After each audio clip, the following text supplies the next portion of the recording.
Hi, I'm Ryan with Wolfeboro Community Television, and with me is Rob and Megan. Rob, how are you doing? I'm well, thanks. So it's been kind of a busy year for you.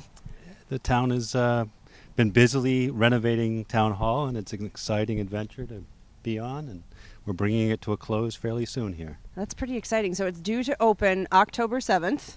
Correct. Okay. And so just to give everybody, we'll go back in time just a little bit. So why don't we just do a little bit of back history on the Town Hall to catch everybody up to now, if we can.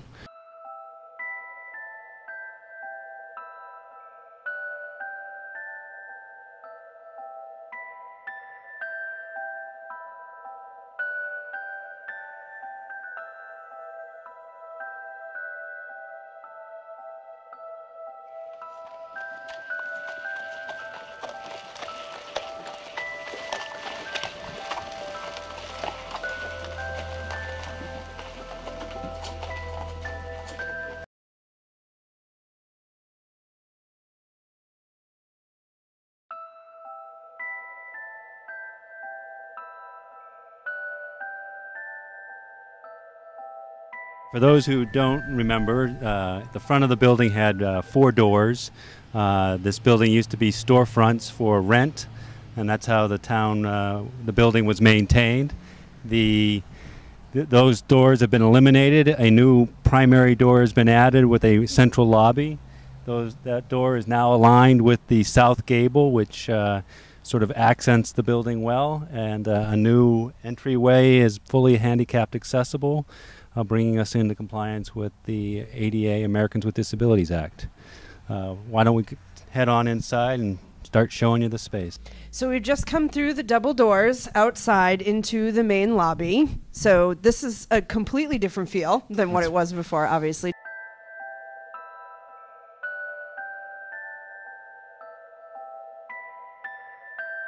Do you want to talk a little bit more about the setup here? Sure. The architectural design here is to have a main entrance, so everything is done from interior to the building. Come into the main lobby, directly ahead of you will be billings and collection, electric bills, sewer and water bills, and tax bills. Now you have a common entrance for everyone. All business is done interior to the building. There's a waiting area so that if there is a queue of people trying to do business, you have a place to sit. And more importantly, it's energy efficient with the double heat lock doors and lights, energy efficient lighting, heating and cooling. Tile 4 for heavy wear areas, carpeted tile elsewhere for ease of maintenance and repair. With that, the building previously had the number escapes me, but I believe it was 21 different floor elevations on the first level. Oh my goodness, 21? 21 different elevations from as small as 1.5 inches to as much as several steps. So behind me is a chairlift. That chairlift addresses this floor elevation change. Now you have access to all of the building, including the rear annex, which you used to have to go outside around the building to either get to the parking lot or get to the planning and development office and public works office. I gotta say, I love these floors. They're just amazing. And the woodwork, such attention to detail in here. Right. It's a big change. Yes, well, these were storefronts, so there really wasn't a whole lot of detail in here. But this trim and detail came from what was the library. So we modeled it throughout the building to sort of represent the old history from the library. Oh, nice. Kind of carrying it along with you. Because, I mean, really, all the things that you were commenting on, the heating, with the double door, like a big change for you guys for a building that, was electric heat and, electric old. baseboard, electric baseboard, no insulation, window unit air conditioning, old windows, some poor maintenance issues through the years with various people carving up sections. So this really was something that had to be done. I mean, you were saying this was purchased in 2006. Yeah. And shortly thereafter, you started making the motions forward to sort of renovate and make these upgrades. That's correct. So what's next? Why don't we quickly poke our head into the town manager's office area and reveal what was the original selectman's area and the vault for the Wolfeboro Bank. The vault. The new home of David Owen. This is the entrance to the town manager's office. The doorways move, but the space remains the same. So, and he has access to the vault from this side as well. This is actually the original town vault. Oh, the vault okay. behind Peter is the original Wolfeboro Bank vault. Okay. That is now used by Buildings and Collection as their vault. Wow. So to our right is the Assessing office. awesome. Counter space for access to assessing. To my left is the assessing map area and computer for public access in a waiting room. And then just beyond that is the town clerk's office and its counter area. So it's almost as if you flipped everything from how it used to be, if you given the storefronts, and now everything's been flipped to the inside, if you will. Absolutely. The whole idea here is to serve the public in a convenient way, ensure that they're not standing out in the cold, waiting to get into one office, having to go outside and work their way around to the next office. Everything's done from a common hallway and try to create flow from space to space, access to the main parking lot in the rear on the same level as this, creating that opportunity to park in the front or the back and access the whole building. That's excellent. I was going to say flow. It has a nice flow to it already. You should put TVs up in this waiting room and put WCTV on. Yeah. we could Plug that in there. we could do that. All right. All right, so this is a really particularly cool room in here. You guys Very kind historical. of like, yeah, very historical and preserved, really. Certainly. We took the opportunity to repurpose the original exterior doors, moved them in. We repurposed the original exterior doors, the historic doors. Now they're the entrance to what is a small break room. The wingback chairs will be here. No. Just a table. Your office? No, just a table and some chairs. What's really neat is the old granite steps that were the primary entrance to the old library area, Right. and the repurposing of the door into a window to create some daylight. Hi, we're in the annex now, or also known as the old library. Yes, thank you. You're welcome. This is the Public Works Planning and Development and Code Office. Prior to the renovation, there was a suspended ceiling that hid much of what you see here today. The trim molding above was all present but buried in a suspended ceiling. The vaulted ceiling to our right was hidden, and the top rows of all the windows were hidden above a ceiling. The opportunity to create the daylight, to create the vision to see those upper windows and all the trim really makes this space pop. I was going to say, it really is mostly natural light. Yes. I mean, obviously you have some lighting up there, but really it's done all with natural light. It's beautiful. To my left is the conference room, and that's the old fireplace. We're currently having the John Brewster painting restored, and he will take his place rightfully on the mantelpiece here. And the conference room is visible. The glass creates the opportunity to view it at all times, but also gives the opportunity to have a closed-door meeting and staff meetings. So You're going to have some wingback chairs in there? no. No? Cigar room? Come on. No. The centerpiece, though, that we haven't mentioned is this building now has an elevator, and that elevator gives us access to the second floor for public space. It creates a fully compliant building for access purposes, and the elevator now creates the opportunity to access this space, because there is a floor change that I mentioned, and the second floor. So with that, why don't we head on upstairs and get the wow factor. I've All right. never been to the second floor. So we are in the Great Hall, and great it is. Pretty spectacular Oh, space. It's stunning, in my opinion. Have you guys sort of worked to just preserve what this was originally? You're talking to someone who's never been in this room before, so help me out. So this space was last used back in 1996, I think, by Ouch. the I Western was a kid. Wranglers, the square dancing group in Wolfeboro back in 1996. Wow. And then was closed because it did not meet fire code or life safety code issues. So it hasn't been used since 96. Previous to that, it was actually a movie theater. And What you may not be aware of is the stage area didn't exist. The arch, the proscenium arch, was restored. It was actually filled in to be the screen of the movie theater. Oh, okay. And above, the collar ties and trusses you see were actually not visible. There was a false ceiling attached to the bottom.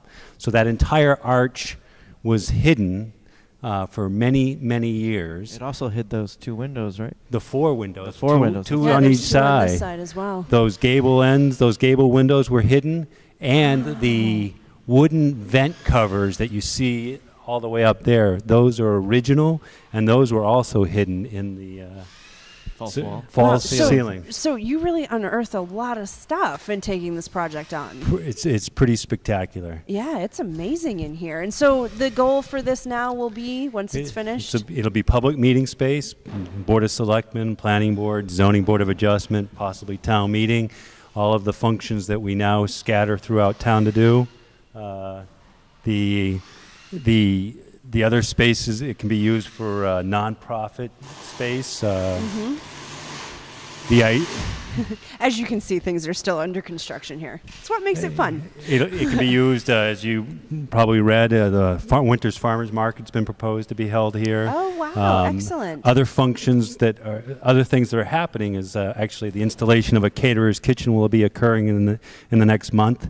That caterer's kitchen is actually a donation from the Friends of Town Hall. And the chairs up here are another donation from the Friends of Town Hall. Mm-hmm. And the balcony restoration, which we should go up and check out in a moment, is another donation from the Friends of Town Hall.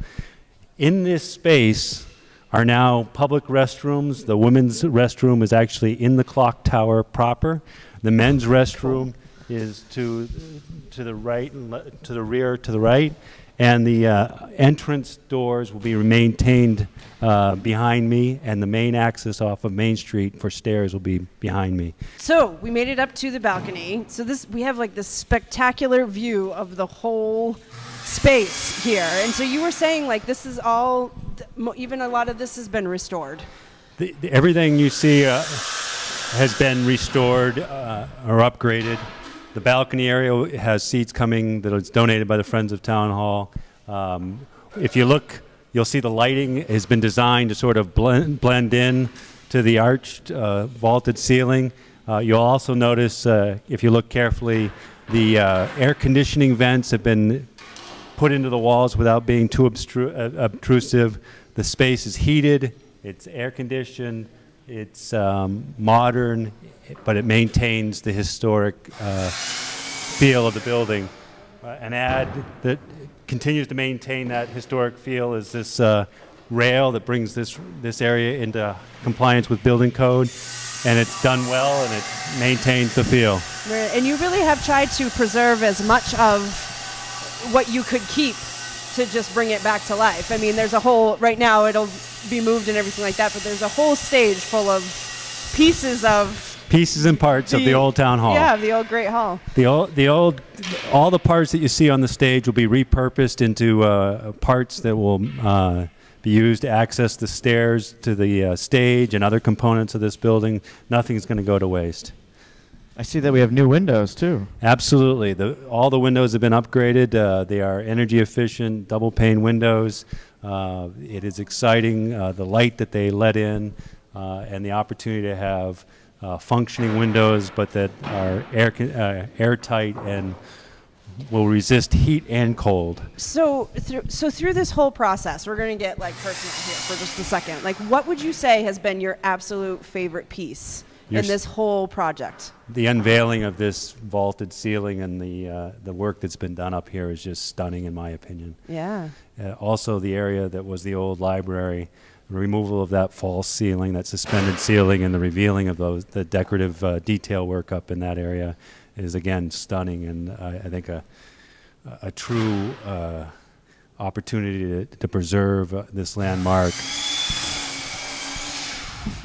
and to take this asset and bring it forward and allow the community to enjoy it. I this think is it's definitely- absolutely amazing. Thank you for your time, Rob, and taking us through the building. And I'm just saying, a couple of wingback chairs in that conference room would just be awesome. Yes. I'm going to keep pushing. We're here. We're here to do the work for the community. Not Okay. Okay. Well, I think agree. all those taxpayers will be very happy to see what you guys have done here and be very proud of what's here now, because it's very beautiful and you guys have done a great job. So please stay in touch with us so we can keep tabs on all of this. I welcome it, and once we're up and running, give an opportunity to see the layout in its active form. We have the opportunity to see the clock if you're interested. Oh, the very clock? interested. What? What, a last minute bonus? Let's All right, go. let's go see the clock. So we're in the actual clock room. This is an E. Howard clock. This mechanism, what you see before you, is the entire clock mechanism that drives the faces on the town hall. It's a 7-day wind clock. The cable system here is the actual minute and hour cable system. This is the pendulum that's ticking away the seconds. And the cable here is actually the cable that drives the chime of the Paul Revere, the third bell up a level above. The chime, when it's executed, actually pulls this lever, brings this down, and rings the bell. So That, I feel like I'm in an old movie right now. That is what I feel like. So This is amazing. So once a week, we have a gentleman that comes in. Wait, is this like a voted in position? No, I hire the person, Wow. and they I would have done it for free. Yeah. hand line each element.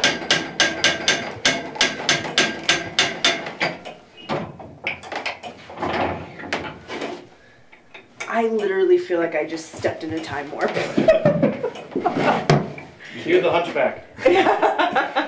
This is actually the old method of ringing the bell. It's a cradle that could be rocked also by rope. It's now secured because the cradle is an old wooden arched cradle that we don't want to run the risk of causing damage to it. Why the third? What, Paul? The third bell? It's the great grandson of Paul Revere that cast the bell. Oh, okay. And it History says lesson. Paul Revere the Third on it.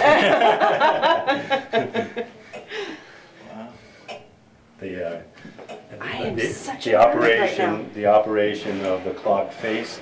So you'll see here the actual minutes. To adjust the clock, you would pull this pin out, spin this dial around. So if it were, let's say, 5 minutes fast, I'd have to wind it forward 11 hours and 55 minutes to Oh my remove. Right. So if you were outside, you'd see the hands moving fairly Yeah. fast. You start Then working immediately. Then you'd push that pin in and it resets. Wow.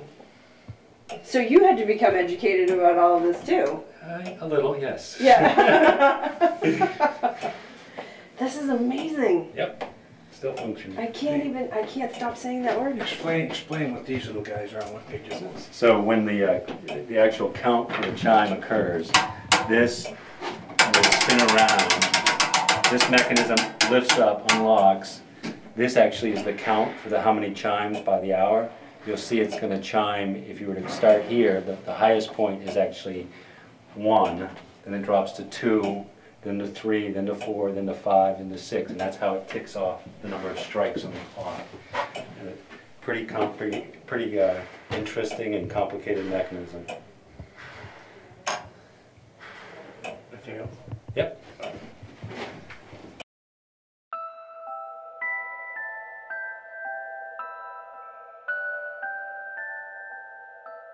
This has been a production of Wolfeboro Community TV, bringing your community to view.